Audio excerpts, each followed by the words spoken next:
হাসরের মাঠে আল্লাহ তাআলা দুই দল ব্যক্তিকে জান্নাতে দিবেন উসিলা দইরা। একজন ব্যক্তিকে আল্লাহ ডাক দিয়া বলবেন, ও বান্দা জাহান্নামে যা। জাহান্নামে যা বলার সঙ্গে সঙ্গে বান্দা জাহান্নামের দিকে একটা দৌড় মারবে। আমার আল্লাহ ডাক দিয়া বলবেন, তাল ইয়া আবদি, ও বান্দারে এইভাবে জাহান্নামের দিকে দৌড় মারলি, জাহান্নাম কিসকু কাহাতে হে, জাহান্নাম কারে কই তুই জানোস নি? বান্দা ডাক দেয়া বলবে, আল্লাহ গো ভালো কইরে জানি জাহান্নাম কারে কয়। জাহান্নাম মানে হইল আল্লাহ গো জাহান্নামে পড়ার সঙ্গে সঙ্গে আমাকে বাজা করে ফেলবে। ও মালিক, আমি জানি আমি জাহান্নামে পড়ার সঙ্গে সঙ্গে বুনা হয়ে যাব, এরপরেও আমার প্রাণটা বের হবে না। লা ইয়ামুতু ফিহা ওয়ালা ইয়াহইয়া, সেখানে শান্তিও লাগবে না, সেখানে জীবনও পাবো না। ওগো মালিক আল্লাহ, আমি জানি জাহান্নাম বড় কঠিন আযাব, এরপরও আমি দৌড় মারছি। আল্লাহ কই, কেন জাহান্নামের দিকে দৌড় মারলি? বান্দা ডাক দিয়ে বলবে, মালিক ওগো আল্লাহ, দুনিয়াতে তোমার সব হুকুম আহকাম আমি পরিপূর্ণভাবে মানতে পারি নাই। আল্লাহ গো, এখনো তুমি আমারে হুকুম করছো, এখনো যদি তোমার হুকুমটা আমি না মানি, আমার মতো বেয়াদব বান্দার কেউ হতে পারে না। তুমি হুকুম করছো এবার জান্নাত হোক আর জাহান্নাম হোক, আমি চোখ বুঝে দৌড় মারছি। আল্লাহ তখন ডাক দিয়া বলবেন, ও বান্দা, ভাই বানায় বলতেছি না, বুখারী শরীফের হাদিস। আল্লাহর নবী বলেন, ওই ব্যক্তিকে আল্লাহ ডাক দিয়া আদর করবেন আর বলবেন, বান্দা আমি আল্লাহ তোরে জাহান্নামে যাইতে বলি নাই রে, আমি আল্লাহ তোরে পরীক্ষা করছি। ও বান্দা, আমি আল্লাহ তোরে মাফ করতে চাই, আমি আল্লাহ দেখছি তুই আমার হুকুমের কথা মনে আসেনি। ও বান্দা রে, আমি মালিক, দুনিয়াতে তুই বিভিন্ন গুনার কারণে জাহান্নামী হইলেও আজকে তোরে আমি আল্লাহ আমার ক্ষমতায় তোরে জান্নাত দিমু। কেন জানোস নি?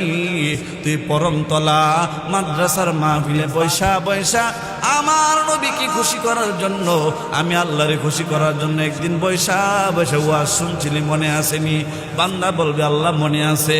আমার আল্লাহ ডাক দিয়া বলবেন, ও বান্দা, ওই দিনের নেক আমলটাকে উসিলা করে আমি আল্লাহর কাছে এত ভালো লাগছিল তোর নেক আমলটা, ওই নেক আমলের উসিলায় আমি আল্লাহ তোরে মাফ করে দিলাম। ও বান্দা, তোর মনে আসেনি? বান্দারে, মাদ্রাসার একটা তালেবে ইলমকে তুই 10টা টাকা দিছিলি। ও বান্দা, 10টা টাকা পাইয়া মাদ্রাসার তালেবে ইলমটা বড় খুশি হয়েছিল। মাদ্রাসার একটা তালেবে ইলম একদিন কান্না করতেছিল, বাড়ির কথা মনে করে। তুই সেই বাচ্চাটাকে বুঝাইছিলি, সেই বাচ্চাটার দায়িত্ব নিছিলি। ও বান্দা, ওই বাচ্চাটা তোর কারণে, তোর উসিলায় মাদ্রাসায় পয়রা কোরআনের হাফেজ হয়েছে, মাদ্রাসায় পরে আলেম হয়েছে।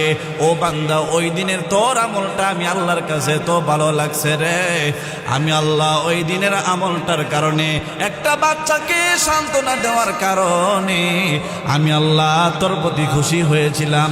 আজকে তুই যদিও গুনাহগার, আমি আল্লাহর নাম তো গফফার, এই গফফার নামের উসিলায় তোরে আমি আল্লাহ ক্ষমা করে দিলাম। আরেকজন বান্দাকে আল্লাহ বলবেন, ওই বান্দা তুই জাহান্নামে যা।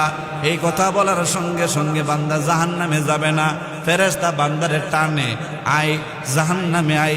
কিন্তু বান্দা ব্রেক ধরে আছে।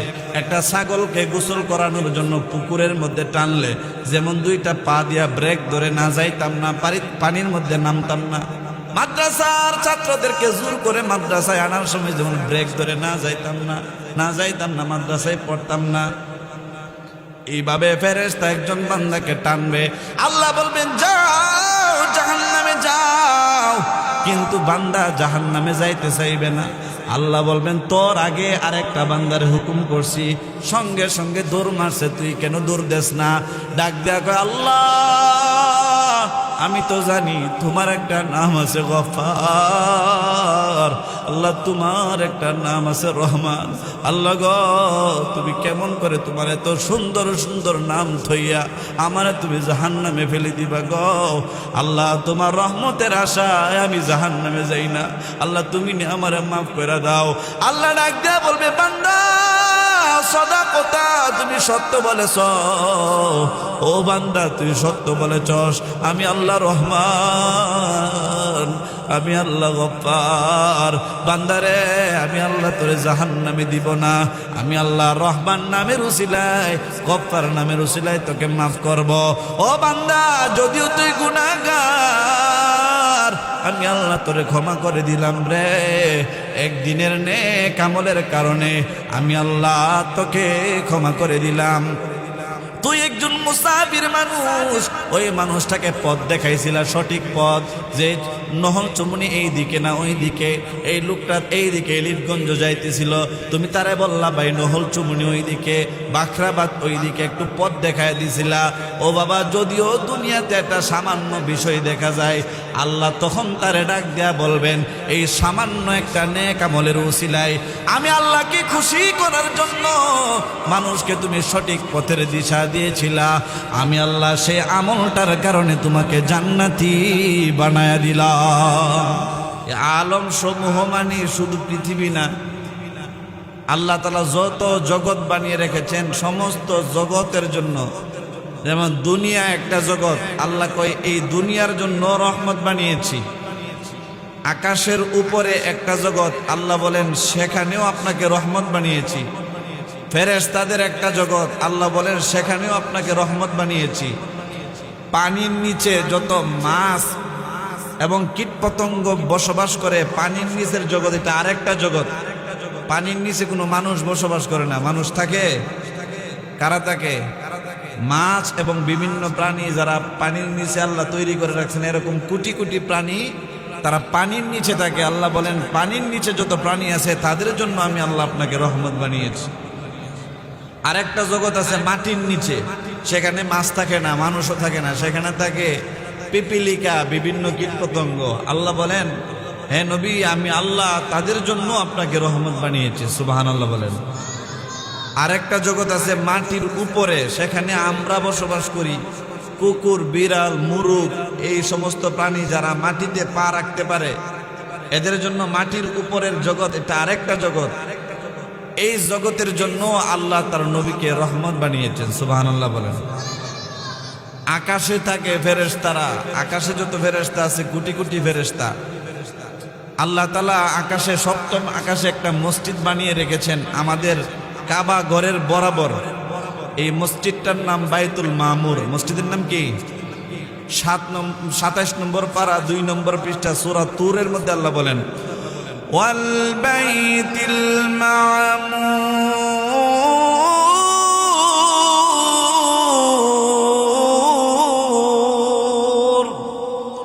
আল্লাহ তাআলা বাইতুল মামুরের কসম করেছেন। তাহলে বোঝা গেল বাইতুল মামুর নামক একটা মসজিদ আছে। সেটা কোথায়? সপ্তম আকাশে। কিপ্তম আকাশে, 7 আসমানের উপরে। কোন বরাবর? দুনিয়ার মক্কায় যে একটা কাবাঘর আছে, এই কাবাঘরের বরাবর, সুজা বরাবর বাইতুল মামুর থেকে বড় একটা পাথর নিক্ষেপ করলে, বরাবর নিক্ষেপ করলে সেই পাথরটা এসে পড়বে কাবাঘরের উপর। ফেরেশতারা প্রতিদিন সেই কাবা, সেই বাইতুল মামুর তোয়াফ করে। প্রতিদিন একসাথে 70,000 ফেরেশতা একবার তোয়াফ করে। জীবনে আর কোনোদিন তার তোয়াফের সিরিয়াল আসে না। প্রতিদিন 70,000 ফেরেশতা জিয়ারত করে সেই ঘর, তার জীবনে আর কোনোদিন সিরিয়াল আসবে না। এবার বুঝেন আল্লাহ তাআলা কত কোটি ফেরেশতা বানিয়ে রাখছেন। সুবহানাল্লাহ বলেন। আল্লাহ বলেন যত ফেরেশতা আমি আল্লাহ বানিয়ে রেখেছি, সকল ফেরেশতাদের জন্য আপনি রহমত। সুবহানাল্লাহ বলেন। আল্লাহ বলেন শুধু তাই না, ওগো নবীজি আমি আল্লাহ আপনাকে কত ভালোবাসি, আপনাকে কত রহমত বানিয়েছি। নবী গো শুনেন, আমি আল্লাহর ব্যাপারে আমি আল্লাহ বলে দিয়েছি ইন্নী আনাল্লাহু রাব্বুল আলামিন। ওগো নবীজি, ও আমার বন্ধু, আপনার উম্মতদেরকে জানায়া দেন ইন্নী আনাল্লাহু রাব্বুল আলামিন, আমি আল্লাহ হইলাম রব্বুল আলামিন। আর আপনি নবীকে আমি আল্লাহ বানিয়েছি রহমাতুল লিল আলামিন। আমি আল্লাহ যতদিন যত জায়গায় রব, ওগো নবীজি আপনাকে আমি আল্লাহ বানিয়েছি ততদিন তত জায়গায় রহমত। আমি আল্লাহ আকাশের উপরে প্রাণীদের জন্য রব। আমি আল্লাহ আপনি নবীকে বানাইছি আকাশের উপরে যত প্রাণী বসবাস করে তাদের জন্য রহমত। শুধু তাই না গো নবীজি, মানুষ যখন মারা যায়, মারা যাওয়ার পরে মানুষকে একটা জগতে রাখা হয়। এই জগৎটাকে বলা হয় আলমে বরজক, বরজকের জগৎ, কবরের জগৎ। আল্লাহ বলেন নবী গো, কবরের জগতে মানুষ যত প্রাণী ঘুমায়া যাবে, সকল প্রাণীদের জন্য আমি আল্লাহ রব। আপনি নবীকে বানিয়েছি তাদের জন্য রহমত। শুধু তাই না গো নবী, সারা পৃথিবী একদিন আমি আল্লাহ ধ্বংস করে দিব। আল কারিআতু মাল কারিআহ ওয়া মা আদরাকা মাল কারিআহ, আল হাক্কাতু মাল হাক্কা ওয়া মা আদরাকা মাল হাক্কা। ওগো নবীজি, আপনি কি জানেন কিয়ামত কি? যে কিয়ামতের দিন আমি আল্লাহ ইযা ওয়াকাতিল ওয়াকিআ, বড় ধরনের একটা ঘটনা ঘটায়া দিব। সারা পৃথিবী আল্লাহ কিয়ামত করে দিবেন। আসমান, এত সুন্দর আসমান ফেটে যাবে। ইসরাফিল যখন সিংহায় ফু দিবে, সঙ্গে সঙ্গে আসমানটা ফেটে যাবে, টুকরা টুকরা হয়ে যাবে। জমিন ধ্বংস হয়ে যাবে। জমিনের সব প্রাণীরা জমিনের মধ্যে মিশে যাবে। একটা একটা প্রাণী করে সবার মরণ হয়ে যাবে। এমনকি পৃথিবীতে একটা মশাও বাকি থাকবে না, একটা পিপিলিকাও বাকি থাকবে না, সব কিছুর মরণ হয়ে যাবে। এই পরমতলা গ্রামের একটা গাছ বৃক্ষলতাও বাকি থাকবে না, সব ধ্বংস হয়ে যাবে। সব কিছু আল্লাহ ধ্বংস করে দিবেন। ধ্বংস করে দিয়ে আল্লাহ তাআলা আসমানটাকে ফাটায় দিবেন। দুনিয়ার সবগুলো পাহাড়কে আল্লাহ উপড়ে ফেলবেন। পাহাড়গুলো একদম ধুলোবালি হয়ে যাবে। ওয়াতাকুনুল জিবালু কালঈনিল মানফুস। আল্লাহ ডাক দেয়া কয়, ওগো নবীজি, কিয়ামত মানে হলো পাহাড়টা হয়ে যাবে একেবারে। আপনারা তুলার দোকানে গিয়ে দেখবেন, তুলাকে যখন এভাবে পিষা হয়, বাইরানো হয়, তুলাকে বাড়ি দিলে তুলার গুঁড়াগুলো উঠতে থাকে। আল্লাহ ডাক দেয়া বলেন, আমি আল্লাহ যখন ইসরাফিলকে বলবো, ও ইসরাফিল, অনুফিখা ফিস সূরি, সিংহায় যখন ফু দেওয়া হবে গো, সিংহায় ফু দেওয়ার সঙ্গে সঙ্গে দুনিয়াটা তছনছ হয়ে যাবে। দুনিয়াটা তছনছ হয়ে যাবে, লন্ডভন্ড হয়ে যাবে। দুনিয়ার কোনো দালান কোঠা থাকবে না, পরমতলার কোনো বিল্ডিং থাকবে না, কোনো কুড়ে ঘরও থাকবে না, কোনো টিনের ঘরও থাকবে না। এই মাদ্রাসাও তখন থাকবে না, এই মাদ্রাসার মাঠও থাকবে না। এই মাদ্রাসার মাঠে যত বৃক্ষলতা আছে কোনো কিছুই থাকবে না, সব আল্লাহ ধ্বংস করে দিবেন। আমার মালিক ডাক দিয়া বলেন, কোরআনে কারিমে আল্লাহ বারবার বারবার এই দিনটার কথা বলছেন। এই দিনটার নাম হলো ইয়াউমুল কিয়ামা। কিয়ামতের দিন আল্লাহ কিয়ামত ঘটায় দিবেন। সব কিছু ধ্বংস হয়ে যাওয়ার পর আবার নতুন করে আল্লাহ মানুষদেরকে উঠাইবেন। যেই মাঠটার মধ্যে উঠাইবেন, সেই মাঠের নাম হলো হাসরের মাঠ। সেই মাঠটার নাম কি? ও বন্ধু, পৃথিবীর সব প্রাণী যখন মারা যাবে, পৃথিবীর মধ্যে আর কোনো আওয়াজ হবে না। একটা পিঁপড়া হাঁটলে যেমন আওয়াজ হয়, পিঁপড়ার হাঁটার আওয়াজ কিন্তু আমরা শুনি না। এরকম আস্তে আস্তে একটা পিঁপড়া হাঁটে। আল্লাহ ডাক দেয়া কয়, এরকম একটা পিঁপড়ার হাঁটার আওয়াজের মতো শব্দ পৃথিবীতে হবে না। 40 বছর পর্যন্ত পুরা পৃথিবী একদম স্তব্ধ হয়ে যাবে, কোনো আওয়াজ নাই। সব প্রাণীরা মাটির সাথে মিশে গেছে। আমার মালিক আল্লাহ তাআলার আরশে আজিমের নিচ থেকে 40 বছর পরে একটা বৃষ্টি হবে। ওই বৃষ্টিটা হওয়ার সঙ্গে সঙ্গে ইসরাফিল আলাইহিস সালাম সিংহার মধ্যে দ্বিতীয়বার আবার ফুৎকার দিবেন। দ্বিতীয়বার আবার ফুৎকার দেওয়ার সঙ্গে সঙ্গে বৃষ্টিটা যখন আল্লাহর আরশে আজিমের নিচ থেকে বৃষ্টি বর্ষণ হবে, প্রত্যেকটা বৃষ্টির ফোঁটা যত প্রাণী জমিনের মধ্যে ঘুমায় আছে, প্রত্যেকটা প্রাণীর নাভির মধ্যে স্পর্শ করবে। ফু এবং এই যে বৃষ্টির পানি দুইটা একত্র হবে। মানুষগুলো, সমস্ত প্রাণীগুলো হাসরের মাঠে দাঁড়া যাবে।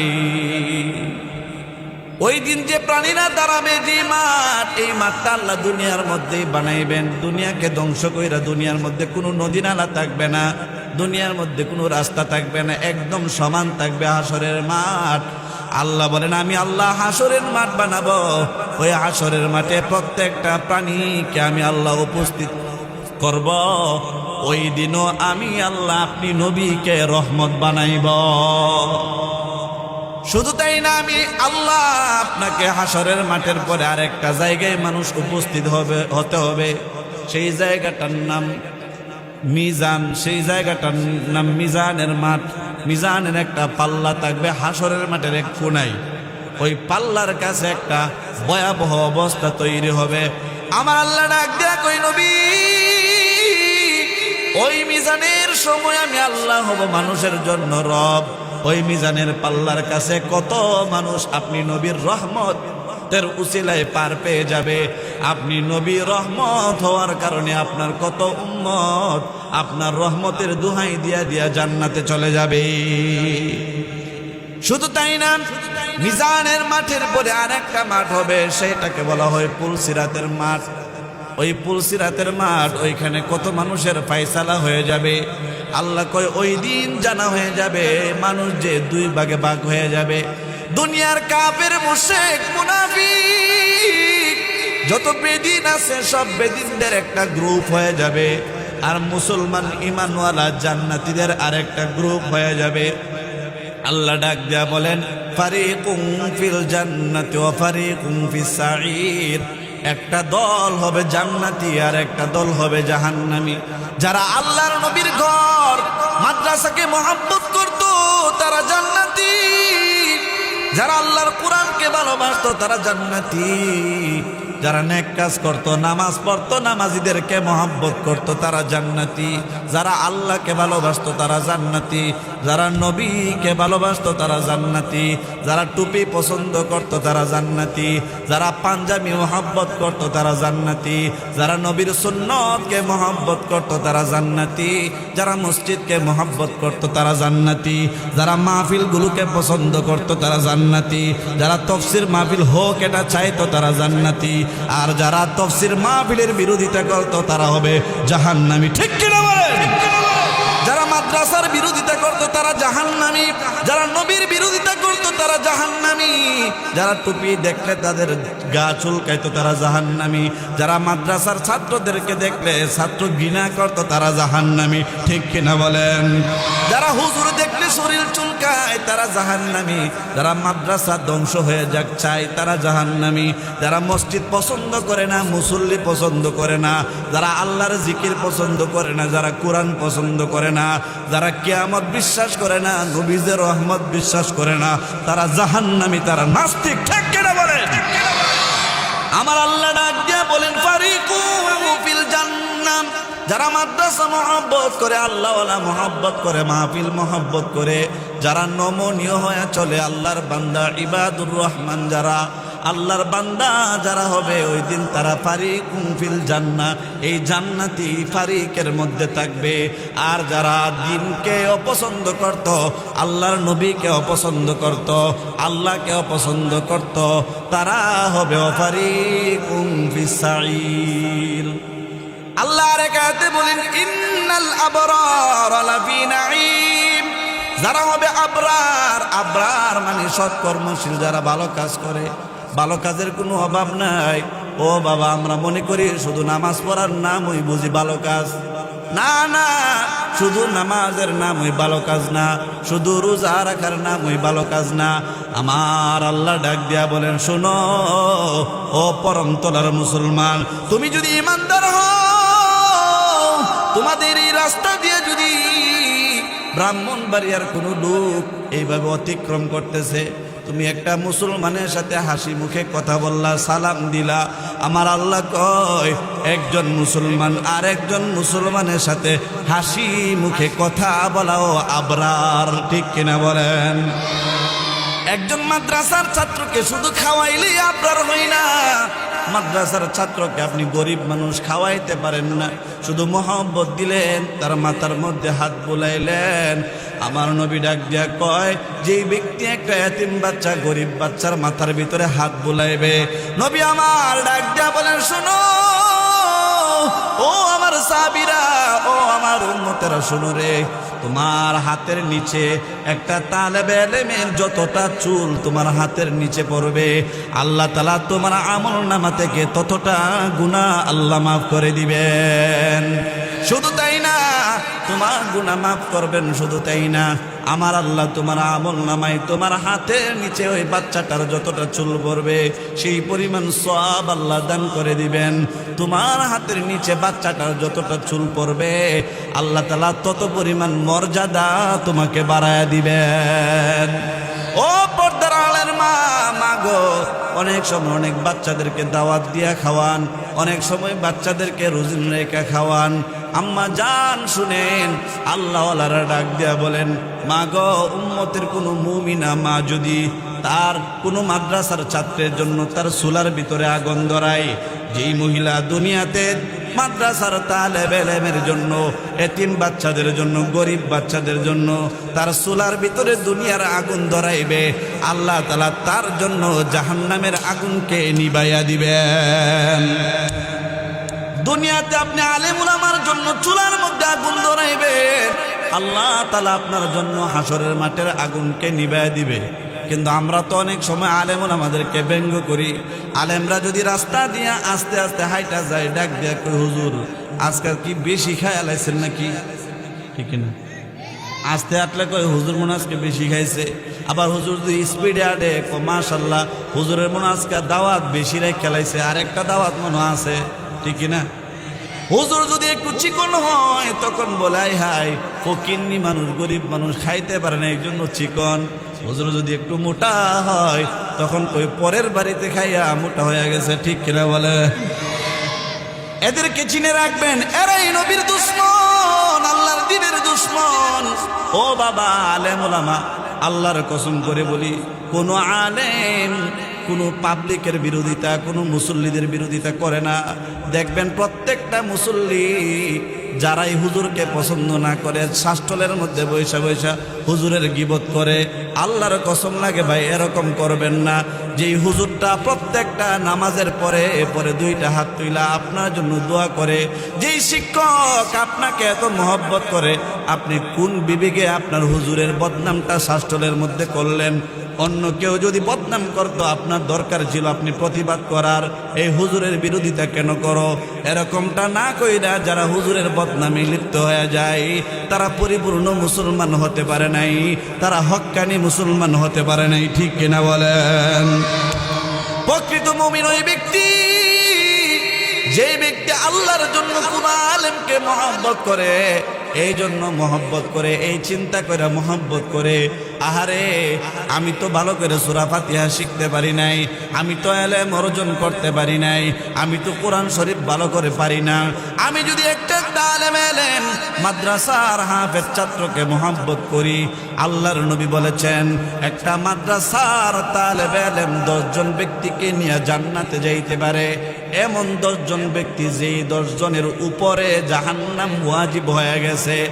এই নিয়তি যদি ভালোবাসেন মাদ্রাসার একটা তালেবে ইলমকে, ও বাবা একজন ছাত্রকে ভালোবাসলেন, এই বাচ্চাটা এলাকা থেকে চলে গেল, পরের বছর আরেকটা ছাত্রকে মহব্বত করলেন, এই ছাত্রটাও চলে গেল।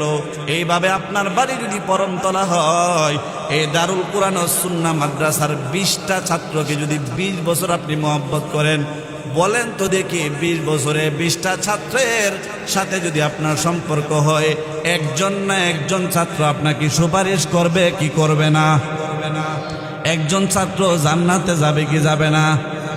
20টা ছাত্রকে যদি মহব্বত করতে পারেন বাবা, এই 20 জনের একজন না একজন জান্নাতে যাবে, আর একজন না একজন আপনাকে সুপারিশ করে জান্নাতে নেওয়ার জন্য বলবে, ও মালিক,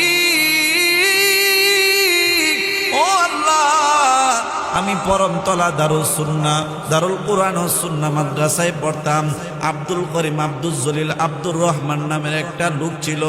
আল্লাহ গো আমার অনেক মহব্বত করত। ও বাবা মিথ্যা কথা বানায় বলতেছি না, আমরা বিভিন্ন মাদ্রাসায় হেফজখানায় পড়তাম ছোট্টবেলায়। আমাদের আব্বা নাই, আম্মা নাই, ছোট্টবেলায় তো মাত্র বয়স 8 বছর 7 বছর, আব্বা আম্মা নিজের বাড়ি থেকে 100 কিলোমিটার দূরে মাদ্রাসায় ভর্তি করে দিছে। মাসে 50 টাকা 100 টাকা তখন খরচ করতাম। অনেক সময় টাকার অভাব পড়ে যায়, অনেকে মহব্বত করে একটা সাবান কিনে দিতেন, একটু নাস্তা কিনে দিতেন, ভিতরটা বড় হয়ে যাইত। মনে হইতো আব্বা দূরে হয়েছে, কি হয়েছে, আমার তো একজন ভালোবাসার মানুষ আছে, আমারে মহব্বত করনেওয়ালা একজন মানুষ আছে। ও বাবা, তালেব এলেমদেরকে আপনি 20টা টাকা দিয়া তালেব এলেমদেরকে মাথায় একটু হাত বুলাইয়া একটা কথা বইলা যদি আপনি সান্ত্বনা দেন, আপনার আদর পাইয়া সান্ত্বনা পাইয়া যদি ছেলেটা হাফেজ হইয়া যাইতে পারে, আল্লাহর কসম এই ছেলেটা জান্নাতে গেলে আপনারে না নিয়ে জান্নাতে যাবে না। ঠিক কিনা বলেন? ও বাবা, বাড়ায় বলি না, আমাদের অভিজ্ঞতা আছে, আমরাও একদিন তাদের মতো ছোট ছিলাম। বাবা গো, মানুষ যখন আদর করতো মনটা ভরে যাইতো, দিলটা ভরে যাইতো। আব্বা কাছে নাই কি হইছে, আম্মা কাছে নাই কি হইছে। অনেক সময় ছোট্ট বাচ্চাদেরকে মা বোনেরা ডাক দিয়া নিয়ে নিয়ে কয়, ও বাবা নেও 100 টাকা খরচ কইরো, ও আব্বা নাও 1 দিন তোমাকে দিলাম, মাদ্রাসায় বাইজা বাইজা খায়ো। অনেক সময় অন্তরটা ভরে যাইতো। মা বোনেরা যখন ছোট্ট ছিলাম আদর করতো, মহব্বত করত, মাদ্রাসার ছাত্রদেরকে দাওয়াত দিয়া খাওয়াইতো, ছাত্রদের মনটা ভরে যায়। ছাত্ররা যখন দেখে এলাকার মানুষ মহব্বত করে, তখন আব্বা আম্মা দূরে থাকলেও তাদের মনে কোনো কষ্ট থাকে না। ঠিক কিনা বলেন? অনেক এলাকায় দেখা যায় মাদ্রাসা এক গ্রুপ, বাহিরার এক গ্রুপ, এরকম করে অনেকে চায় মাদ্রাসাটা ধ্বংস হয়ে যাক। এরকম করে করে অনেকে মাদ্রাসার বিরোধিতা করে। আল্লাহর কসম, কোনো মাদ্রাসা যদি কোনো মানুষের শত্রুতার কারণে বন্ধ হয়ে যায়, কোনো মাদ্রাসা যদি কোনো মানুষের কারণে ড্যাম হয়ে যায়, কোনো মাদ্রাসার লেখাপড়া যদি ক্ষতি হয় কোনো মানুষের কারণে, আল্লাহর কসম কিয়ামতের দিন ওই লোকটা আল্লাহর কাঠ গড়ায় কোনোভাবেই পার পাবে না। ঠিক কিনা বলেন? মহব্বত করব নাকি শত্রুতা করব? দিল থেকে বলেন, দিল থেকে। দিল থেকে মহব্বত করবো। কোথা থেকে? দিল থেকে মহব্বত করব। তাহলে আল্লাহর নবী বলেন, ও আমার উম্মতেরা শোনো রে, তাহলে আমি নবী যে তোমাদের জন্য রহমত, সেই পরিপূর্ণ রহমত তোমরা হাসিল করতে পারবা। মিজানের পাল্লায় আল্লাহর নবী রহমত। মিজানের পাল্লার কাছে যাওয়ার পরে অনেক মানুষ ধরা পড়ে যাবে, অনেক মানুষের নেক আমলের পাল্লাটা বড় পাতলা হয়ে যাবে, উপরে উঠে যাবে। আল্লাহর নবী দেখবেন উনার উম্মত জাহান্নামে যায়, নবী আমার ডাক দিয়া বলবেন, তাআলিয়া আইয়ুহাল মালাইকা, হে ফেরেশতা এদিকে আসো। কোথায় যাও? আমার উম্মতকে কই নিয়ে যাও। ফেরেশতা ডাক দিয়া বলবেন, নবী আপনার উম্মত সে জাহান্নামের কাজ করতে করতে আজকে জাহান্নামে চলে যায়। আল্লাহর নবী তখন ডাক দেয়া বলবেন, ও ফেরেশতা আমার উম্মতের আমলনামা আবার ওজন দাও। দ্বিতীয়বার আবার ওজন দেওয়া হবে। নবী আমার মিজানের পাল্লার কাছে দাঁড়ায় থাকবেন। আল্লাহর নবী সাল্লাল্লাহু আলাইহি ওয়াসাল্লাম মিজানের পাল্লায় তারা আমলনামার মধ্যে হাত দিবেন।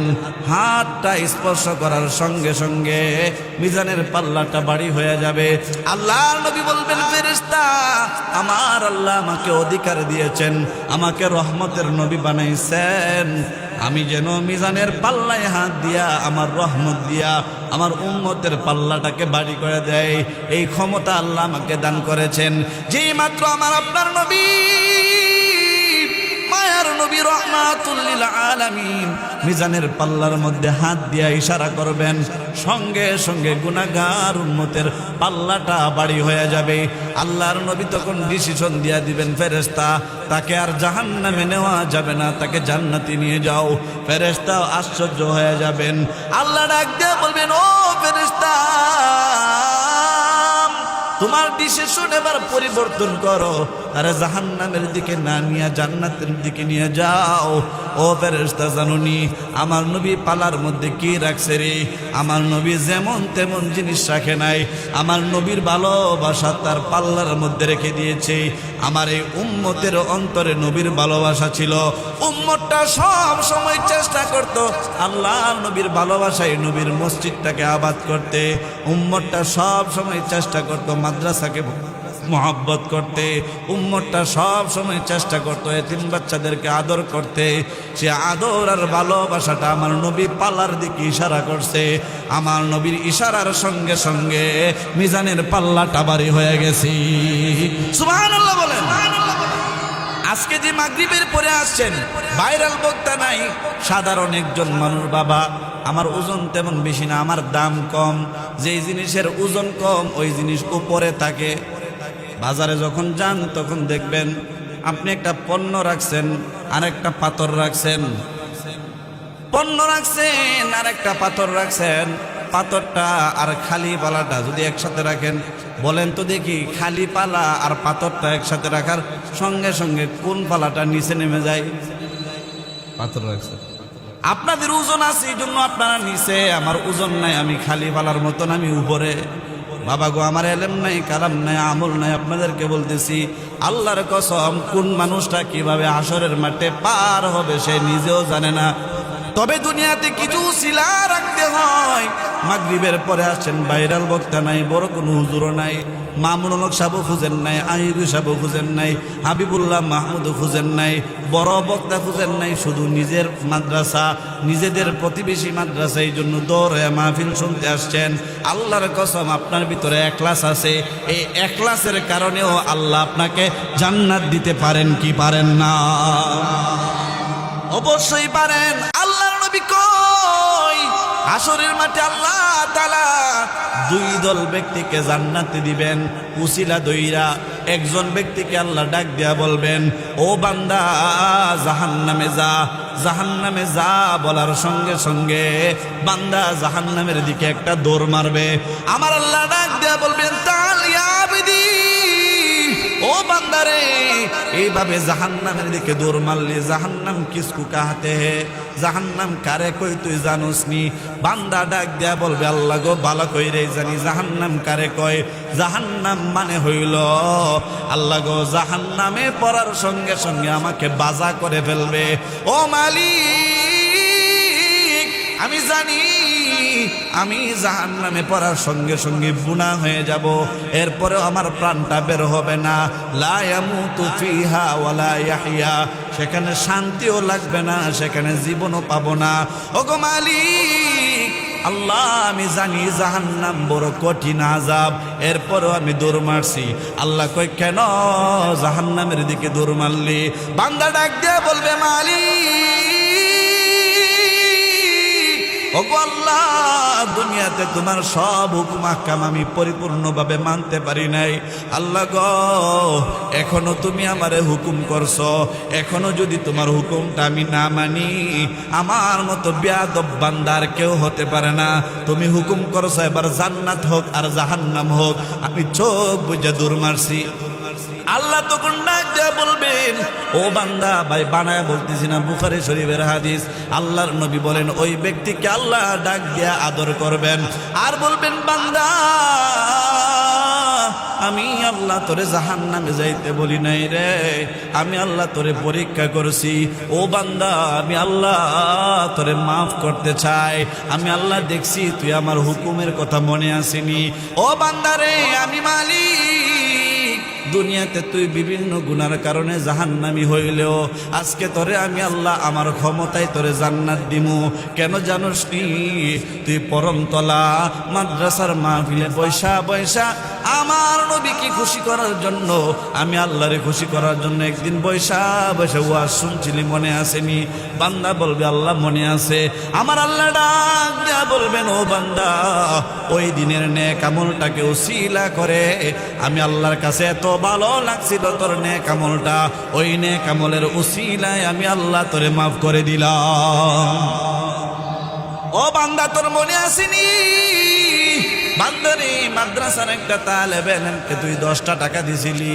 ও বান্দা, 10টা টাকা পাইয়া মাদ্রাসার তালেবে ইলমটা বড় খুশি হয়েছিল।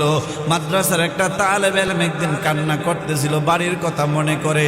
তুই সেই বাচ্চাটাকে বুঝাইছিলি, সেই বাচ্চাটার দায়িত্ব নিছিলি। ও বান্দা, ওই বাচ্চাটা তোর কারণে, তোর উসিলায় মাদ্রাসায় পয়রা কোরআনের হাফেজ হয়েছে, মাদ্রাসায় পরে আলেম হয়েছে। ও বান্দা, ওই দিনের তোর আমলটা আমি আল্লাহর কাছে তো ভালো লাগছে রে, আমি আল্লাহ ওই দিনের আমলটার কারণে একটা বাচ্চাকে সান্ত্বনা দেওয়ার কারণে আমি আল্লাহ তোর প্রতি খুশি হয়েছিলাম। আজকে তুই যদিও গুনাহগার, আমি আল্লাহর নাম তো গফফার, এই গফফার নামের উসিলায় তোরে আমি আল্লাহ ক্ষমা করে দিলাম। আরেকজন বান্দাকে আল্লাহ বলবেন, ওই বান্দা তুই জাহান্নামে যা। এই কথা বলার সঙ্গে সঙ্গে বান্দা জাহান্নামে যাবে না, ফেরেশতা বান্দারে টানে, আই জাহান্নামে আই। কিন্তু বান্দা ব্রেক ধরে আছে। একটা ছাগলকে গোসল করানোর জন্য পুকুরের মধ্যে টানলে যেমন দুইটা পা দিয়া ব্রেক ধরে না যাইতাম না, পানির মধ্যে নামতাম না, মাদ্রাসার ছাত্রদেরকে জোর করে মাদ্রাসায় আনার সময় যেমন ব্রেক ধরে না যাইতাম না মাদ্রাসায় পড়তাম না, এইভাবে ফেরেশতা একজন বান্দাকে টানবে। আল্লাহ বলবেন যাও জাহান্নামে যাও, কিন্তু বান্দা জাহান্নামে যাইতে চাইবে না। আল্লাহ বলবেন তোর আগে আরেকটা বান্দারে হুকুম করছি, সঙ্গে সঙ্গে দৌড় মারছে, তুই কেন দৌড় দেস না? ডাক দেয়া কয়, আল্লাহ আমি তো জানি তোমার একটা নাম আছে গফফার, আল্লাহ তোমার একটা নাম আছে রহমান। আল্লাহ গো তুমি কেমন করে তোমার এত সুন্দর সুন্দর নাম থইয়া আমারে তুমি জাহান্নামে ফেলে দিবা গো? আল্লাহ তোমার রহমতের আশায় আমি জাহান্নামে যাই না, আল্লাহ তুমি আমারে মাফ করে দাও। আল্লাহ ডাক দেয়া বলবে, বান্দা সদাকতা, তুমি সত্য বলেছ, ও বান্দা তুই সত্য বলেছস, আমি আল্লাহ রহমান, আমি আল্লাহ গফফার। বান্দারে আমি আল্লাহ তোরে জাহান্নামে দিব না, আমি আল্লাহ রহমান নামের উসিলায় গফফার নামের উসিলায় তোকে মাফ করব। ও বান্দা যদিও তুই গুনাহগার, আমি আল্লাহ তোরে ক্ষমা করে দিলাম রে, একদিনের নেক আমলের কারণে আমি আল্লাহ তোকে ক্ষমা করে দিলাম। তুই একজন মুসাফির মানুষ, ওই মানুষটাকে পথ দেখাইছিল, সঠিক পথ, যে নহল চুমুনি এই দিকে না ওই দিকে, এই লোকটা এই দিকে এলিটগঞ্জ যাইতেছিল, তুমি তারে বললা ভাই নহল চুমুনি ওই দিকে, বাখরাবাদ ওই দিকে, একটু পথ দেখাই দিছিলা। ও বাবা যদিও দুনিয়াতে একটা সামান্য বিষয় দেখা যায়, আল্লাহ তখন তারে ডাক দেয়া বলবেন, এই সামান্য একটা নেক আমলের উসিলায় আমি আল্লাহকে খুশি করার জন্য মানুষকে তুমি সঠিক পথের দিশা দিয়েছিলা, আমি আল্লাহ সেই আমলটার কারণে তোমাকে জান্নাতি বানায়া দিলাম। এইগুলা এমনই না, নবীর রহমতের কারণে। বলেন কিসের কারণে?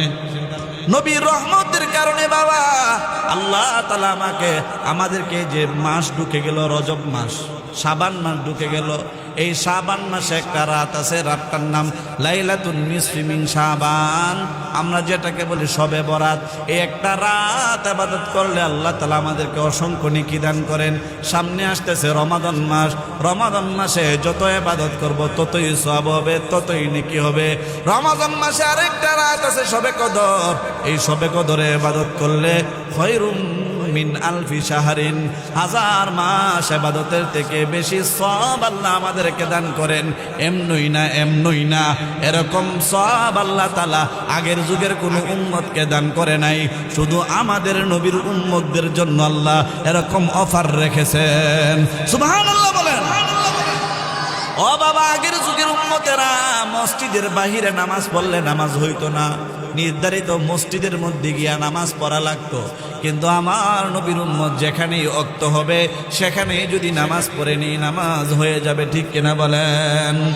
আমার নবীর উম্মতের জন্য বাবা আল্লাহ কত ছাড় দিয়েছেন। আগের যুগের উম্মতের কাপড়ের মধ্যে যদি নাপাকি লেগে যাইত, সেই কাপড়ের নাপাকের জায়গাটা কেটে ফেলে দেওয়ার আগ পর্যন্ত পাক হইতো না। কিন্তু আমাদের নবীর উম্মতের জন্য আল্লাহ কত সহজ করছেন, নাপাক লাগলে সেই নাপাকটাকে ধুয়ে মুছে ফেলে দিলে কাপড় পরিষ্কার হয়ে যায়, ঠিক কিনা বলেন? আমার নবীর রহমতের কারণে বাবা আল্লাহ তাআলা আমাদেরকে অসংখ্য উম্মতদেরকে মাফ করবেন। শুধু তাই না, আমার আপনার নবীর রহমতের নবীর উম্মত হওয়ার কারণে হাসরের মাঠে আল্লাহ যখন ফায়সালা করবেন, যাও জান্নাতীরা জান্নাতে চলে যাও, জাহান্নামীরা জাহান্নামে চলে যাও। ও বাবা, জান্নাতে সর্বপ্রথম আল্লাহ তাআলা আমাদের নবীর উম্মতকে ঢুকাইবেন।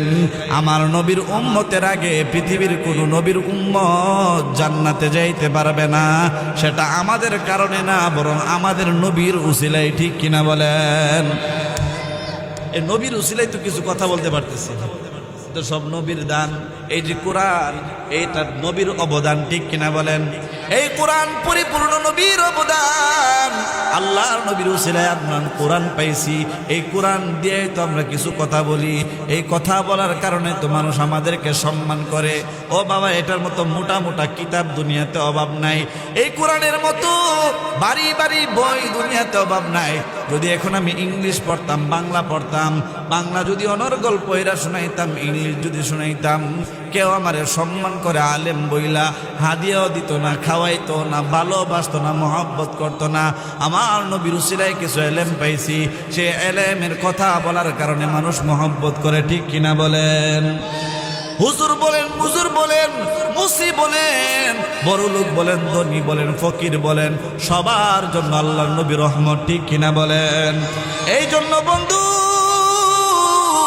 আল্লাহর নবী সাল্লাল্লাহু আলাইহি ওয়াসাল্লাম যে রহমত, এটা আমরা না চিনলেও আগের যুগের মানুষেরা, নবীর সাহাবীরা ঠিকই চিনতেন। আল্লাহ বলেন, তোমরা আমার নবীরে অনেকে ভালোবাসো না। আমার নবীরে দুনিয়ার কেউ ভালো না বাসলেও সমস্যা নাই, আমার নবীরে আমি আল্লাহ নিজে ভালোবাসি। ইন্নাল্লাহা ওয়া মালাইকাতাহু ইউসাল্লুনা আলান নবী। আল্লাহ ভালোবাসে, ওয়া মালাইকাতাহু, আল্লাহর ফেরেশতারাও ভালোবাসে। এমনকি আল্লাহর নবীর জন্য আল্লাহর নবীর সাহাবীরা তাদের তাজা জান কুরবান করে দিয়েছেন। ঠিক কিনা বলেন? ও মাদ্রাসার তালেবে ইলম, তোমাদের অনেকের বয়স 8 বছর, 10 বছর, 9 বছর। তোমরা মনে করো আমার জন্য নামাজ না, আমার জন্য তো নেক আমল না। শুনো, যদিও তোমাদের গুনাহ নাই, সওয়াবও নাই, কিন্তু আমার আল্লাহর নবীর সাহাবীরা তারা এইগুলো হিসাব করে নাই। নবীর একজন সাহাবী ছিল, নাম ছিল তলহা ইবনে বারা। কি ছিল নাম? তলহা ইবনে বারা। বয়স মাত্র ছিল 8 বছর। মাদ্রাসার তালেবে ইলমরা ঘটনাটা মনোযোগ দিয়া শোনো। ছোট্ট সাহাবী, নবীর সাহাবী, বয়স ছিল 8 বছর, নাম ছিল তলহা। তলহা রাদিয়াল্লাহু তাআলা আনহু তার আব্বার সঙ্গে একদিন নবীর দরবারে গেলেন। আল্লাহর নবীর দরবারে গিয়ে নবীর ওয়াজ শুনতেছিলেন। ওয়াজ শুনতে শুনতে পিছনে বৈশা বৈশা আল্লাহ নবীর জবান থেকে ওয়াজ শুনতে শুনতে তলহা কান্না শুরু করে দিছেন। সাহাবীদেরকে ওয়াজ করা শেষ, সাহাবীরা একজন একজন করে বাড়িতে চলে যায়। নামাজ শেষ, তালিম শেষ, সবাই বাড়িতে চলে যায়। কিন্তু একজন সাহাবী তার বাচ্চাকে হাতে ধইরা ধইরা টানে। বাচ্চাটা কান্দে, আব্বা, আব্বা গো, আমি বাড়িতে যাব না, কারণ আব্বা আজকে আমি এমন একজন নবীকে দেখছি। ওগো আমার আব্বা, এই নবীর দিকে তাকাইয়া, এই মানুষটার দিকে তাকাইয়া আমার অন্তর জুড়ায় গেছে। আব্বা গো, এত সুন্দর চেহারাওয়ালা মানুষ আমি জীবনে দেখি নাই, এত সুন্দর বলনেওয়ালা, কথা বলনেওয়ালা মানুষ আমি জীবনে দেখি নাই। ওগো আব্বা, আমি নবীর সাথে কথা না বইলা যাব না। বাবা সন্তানের হাত ধরে টানে, কিন্তু সন্তান হাউমাউ করে কান্দে। নবী আমার ডাক দেয়া বলে, ও তলহা, এইভাবে কান্দ কেন? ও শিশু তলহা, ও ছোট্ট বালক, এদিকে আসো, আমি নবীর কাছে বলো। তলহা ডাক দিয়া কই, নবী গো, আমি কান্দিছি, একটা ঘটনা আমার মনে পড়ে গেছে। ওগো নবীজি, আমি আজকে মাত্র নতুন আপনার দরবারে আসছি।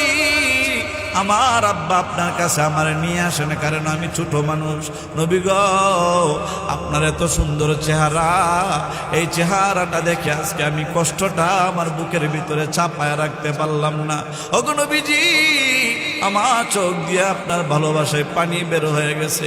নবী গো, আমি চিন্তা করতেছি, এত সুন্দর চেহারায় তায়েফের বাচ্চারা কেমন করে পাথর মারলো। ওগো নবীজি, আমি যদি ওই সময় থাকতাম, আমার কলিজাটা আপনার জন্য বিছায়া দিতাম, আমার কলিজা আপনার জন্য দিয়া দিতাম। ওগো নবীজি, আমার আব্বার কাছ থেকে শুনেছি আপনি যখন তায়েফের ময়দানে গেলেন গো, তায়েফের বাচ্চারা আপনার মাথার মধ্যে পাথর মেরেছে, আপনার চেহারার মধ্যে পাথর মেরেছে। ওগো নবীজি, আপনার পিঠের মধ্যে নাকি তায়েফবাসী পাথর মারতে মারতে পিঠটাকে একদম গোটা হইলে যেমন, বসন্ত হইলে যেমন, এমন নাকি করে ফেলেছে। ওগো নবীজি, আমি তলহা যদি ওই দিন থাকতাম গো, ও নবী, আপনাকে পাথর মারবো দূরের কথা, আমার কলিজাটা আপনার জন্য দিয়ে দিতাম। এত সুন্দর চেহারা, এরকম চেহারা পৃথিবীতে আল্লাহ একটাও বানান নাই। আল্লাহ নবী তার কথা শুনে অবাক হয়ে গেলেন।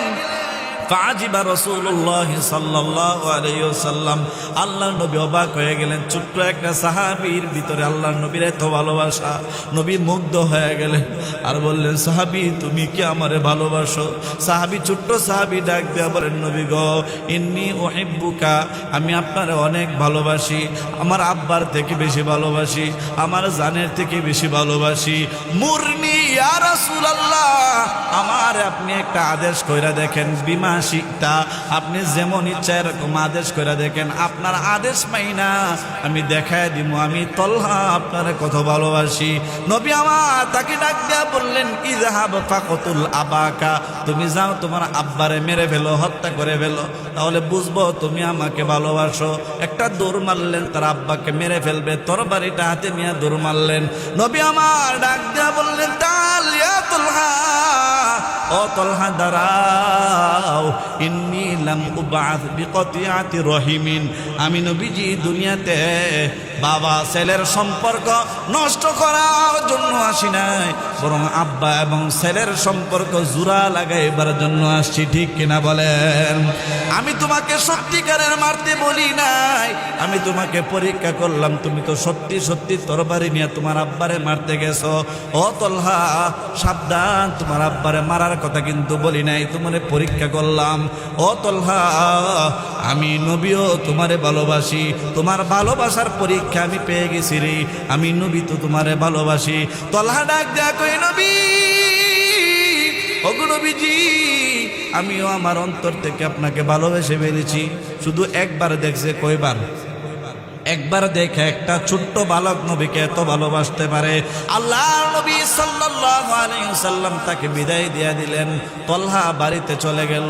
কয়েকদিন পর তলহা অসুস্থ হয়ে গেলেন। ছোট্ট সাহাবী, ও মাদ্রাসার তালেবে ইলমরা, উস্তাদকে কেমন ভালোবাসতে হয়, উস্তাদকে কেমন শ্রদ্ধা করতে হয়, কেমন সম্মান করতে হয়, দেখো ছোট্ট সাহাবী কি বলে। সাহাবী অসুস্থ হয়ে গেলেন। আল্লাহর নবী সাল্লাল্লাহু আলাইহি ওয়াসাল্লাম, যা রাসূলুল্লাহ সাল্লাল্লাহু আলাইহি ওয়াসাল্লাম ফি বাইতিহি লিয়াউদাহু, আল্লাহর নবী তার বাড়িতে গেলেন তাকে দেখার জন্য, কারণ ছোট্ট সাহাবী অসুস্থ। ফি লাইলাতিন, রাতের বেলায়, রাতের অন্ধকারের মধ্যে নবী চলে গেলেন। অন্ধকার রাত, তখন তো মোবাইল ছিল না, তখন তো এরকম লাইটিং ছিল না। অন্ধকার রাতে পাহাড়ের গিরিপথ দিয়ে আল্লাহর নবী তার বাড়িতে চলে গেলেন। অফি শীতা, এই শীতের মধ্যে, অফি বারাদিন, এবং ঠান্ডা বৃষ্টি পড়তেছিল। এমন সময় তিনটা কষ্ট অপেক্ষা করে আল্লাহর নবী তার বাড়িতে চলে গেলেন। নবী আমার তলহার মাথার মধ্যে হাত বুলাইলেন, তার জন্য দোয়া করে দিলেন। বাহিরে গিয়ে আল্লাহর নবী তার আব্বা আবু তলহা অথবা বারা রাদিয়াল্লাহু তাআলা আনহুকে ডাক দিলেন। ডাক দিয়া বললেন, ও আমার সাহাবী, শুনো রে, তোমার সন্তান তো বেশি দিন দুনিয়াতে বাঁচবে না। ও সাহাবী শুনো, তোমার সন্তান কয়েকদিনের ভিতরে দুনিয়া থেকে বিদায় হয়ে যাইতে পারে, কারণ তার কঠিন অসুস্থতা, এটা মৃত্যুর রোগ হয়েছে তার, সে আর দুনিয়াতে বাঁচবে না। এই কথা শোনার পর আবু তলহা বাবার চোখ দিয়ে পানি চলে আসছে। আল্লাহর নবী বলছেন, আমার সন্তানটা দুনিয়াতে থাকবে না। তখন সাহাবীর চোখ দিয়ে টপ টপ করে পানি পড়ে। নবী আমার ডাক দিয়া বলে, সাহাবী রে, আল্লাহ যতদিন হায়াত রাখছেন ততদিন হইতে থাকবেন, কান্না করে লাভ নাই। তবে তোমার সন্তান যেদিন মারা যাবে সেদিন আমি নবীর খবর দিও। আমার তলহা আমারে ভীষণ ভালোবাসতো। ছোট্ট সাহাবী এখনো ভালো মন্দ বুঝে না, আমি নবীর এত ভালোবাসতো, আমি নবী সে অসুস্থ শোনার পরে ঠান্ডাকে উপেক্ষা করে, শীতকে উপেক্ষা করে, রাত্রের অন্ধকারকে উপেক্ষা করে তারে দেখতে আসছি। ও আবু তলহা, বুঝো আমি তোমার সন্তানকে কত ভালোবাসি। তোমার সন্তান যদি মারা যায় আমি নবীরে খবর দিও, আমি নবী নিজে তারে গোসল করাইব, নিজে তারে কাফন পরাইব, নিজে তারে কবরের মধ্যে দাফন করব, নিজে তারে জানাজা পড়ব, আমারে খবর দিও। ও বন্ধু, আল্লাহর কি কুদরত! কয়েকদিন পরে তলহা মারা গেলেন। আল্লাহর নবীরে তার আব্বা খবর দিল না। নবী আমার কয়েকদিন পরে শুনলেন ছোট্ট সাহাবী মারা গেল। আল্লাহর নবী শোনার পর ভীষণ কষ্ট পাইলেন। নবী আমার তার বাড়িতে ছুটে গেলেন, গিয়ে দেখলেন তলহা দুনিয়াতে নাই, দুনিয়া থেকে বিদায় হয়ে গেছে। নবী আমার ডাক দিয়া কই, ও তলহার বাবা রে, তোমার তলহা যে মারা গেল, আমি যে বলছিলাম আমারে খবর দিতা, তুমি কেন আমারে খবর দেও নাই? নবীর সাহাবী তো আবু তলহা তখন টপ টপ করে চোখ দিয়া পানি ছাইরা বলে, নবী গো, ও নবীজি, আমার আদরের সন্তান তলহা আপনার এত ভালোবাসতো। ও গো নবীজি, আমার ছোট্ট বাচ্চা তলহা যেদিন দুনিয়া থেকে বিদায় হয়ে যাবে, ওই দিন আমার হাতটা ধইরা আমারে ওসিয়ত করছে, আব্বা জান, ও আব্বা, আমি যদি রাত্রে মারা যাই, আল্লাহর নবীরে আর কষ্ট দিয়েন না, নবীরে রাত্রিবেলা খবর দিয়েন না। নবী যদি আমার জানাজা পড়তে আসে রাত্রিবেলা, আমার নবী আমার ভালোবাসায় রাত্রিবেলা দৌড়ায় যদি আসে, ইহুদিদের বাড়ি আমার বাড়ির সামনে, তারা যদি আল্লাহর নবীকে একা একা পায়, নবীকে যদি ক্ষতি করে ফেলে, ওগো আব্বা, তাহলে হাসরের মাঠে আমি আল্লাহর কাছে কি জবাব দিব? আব্বা গো, রাত্রি মারা গেলে নবীরে খবর দিয়েন না, তবে দিনে যদি মারা যায় নবীরে খবর দিয়েন। হযরত আবু তলহা কাঁদতেছেন, নবী আমার তার মাথায় হাত বুলায় সান্ত্বনা দেয়। আবু তলহা ডাক দেয়া বলে, নবীজি, আমার ছোট্ট সন্তান ডাক দেয়া বলে, আব্বাজান, আমি যদি মারা যাই নবীরে তো খবর দিয়েন না, রাত্রে মারা গেলে খবর দিয়েন না, আমাকে দাফন করে ফেললেন। ও নবী আমার, আমার তলহা রাত্রিবেলায় মারা গেল, কি করতে পারি? আপনার সুন্নত অনুযায়ী দেরি করলাম না, তাড়াতাড়ি লাশ দাফন করে ফেললাম, এই জন্য আপনাকে খবর দিতে পারে নাই। এই জন্য বন্ধু, ছোট্ট একটা সাহাবী হযরত তলহা নবীর কত ভালোবাসতেন। এই জন্য মাদ্রাসার তালেবে ইলমরা, তোমরা আমার ভাইয়ের মতো, তোমরা আমার সন্তানের মতো, আমার নিজেরও ছাত্র আছে তোমাদের সমান। এখন থেকেই তোমাদেরকে বইলা যায়, এখন থেকেই নবীর ভালোবাসা অন্তরে গেইতা রাখবা, আল্লাহ নবীর ভালোবাসা অন্তরে পোষণ করে রাখবা। ও মুসল্লি বাবারা, নবীর ভালোবাসা ছাড়া হাসরের মাঠে পার পাওয়া যাবে না। নবীর ভালোবাসা ছাড়া সাকসেসফুল আর সফলতা অর্জন করা যাবে না, ঠিক কিনা বলেন?